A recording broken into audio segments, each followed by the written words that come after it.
Hey everyone, welcome back to More Salt. Today I'm going to be showing you how to make Nanaimo bars. Now I know you're probably very confused and have no idea what Nanaimo bars are. They're basically a 3-layered bar. It's a dessert, and the first layer is like a chocolatey or sometimes vanilla flavored crust. And then there's a creamy custard layer, and then on top is a chocolate layer. And it is heaven on earth.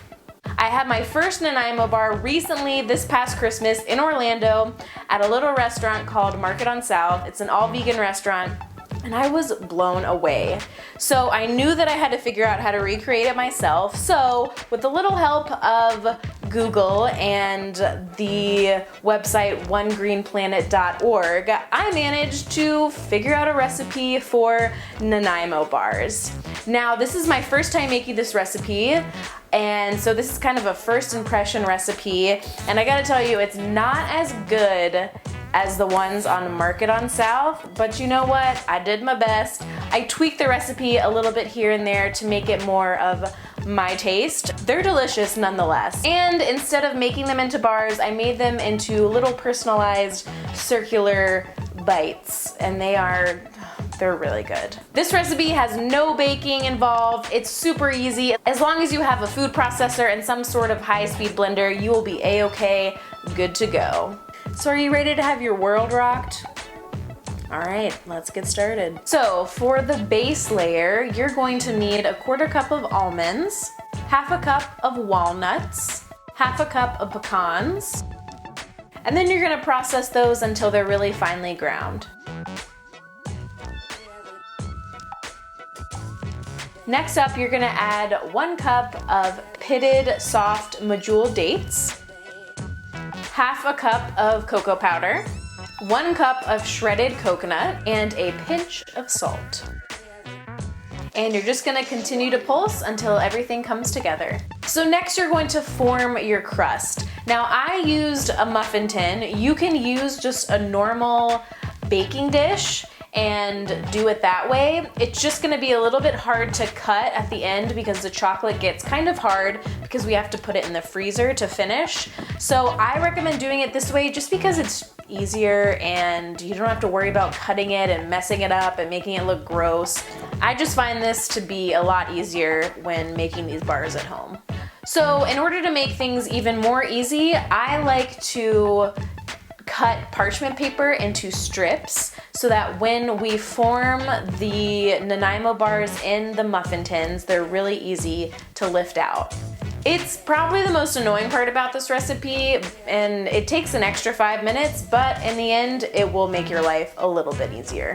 So once you've cut little strips from parchment paper, you're gonna put the strips down at the bottom of the muffin tins, and you're gonna pack in the crust contents and pack it down really tightly so that a nice firm crust forms.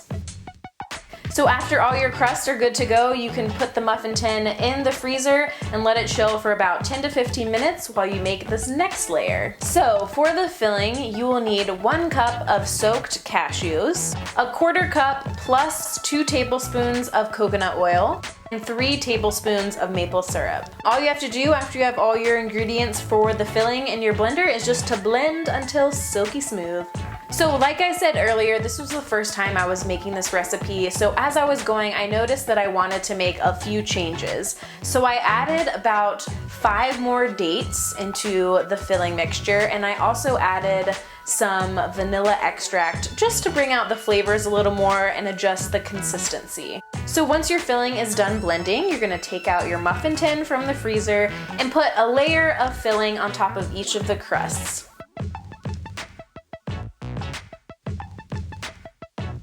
So while the filling is cooling in the freezer, it's time to make the chocolate top layer. So for this top layer, all you need is 1.5 cups of dairy-free chocolate chips and 2 tablespoons of coconut oil. And you're going to put those in a saute pan or a saucepan and start melting the two together and stirring as you go. And I kept my temperature about medium low, and I just kept stirring, and if you do that, it should come out really smooth and beautiful. So once that's all melted, I transfer it to a bowl and I take out my muffin tin that has been freezing, and I just layer on the top layer of each muffin tin with the chocolate.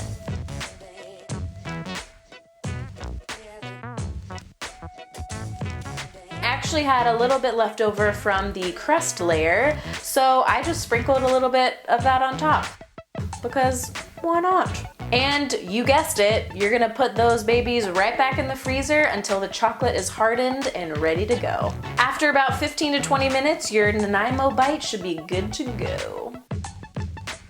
And all that's really left to do is just pop those babies out of the muffin tins, and you have yourself a little slice of heaven.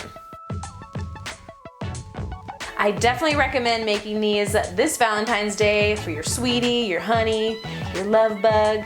And if you don't have anyone this Valentine's Day, shoot honey, treat yourself.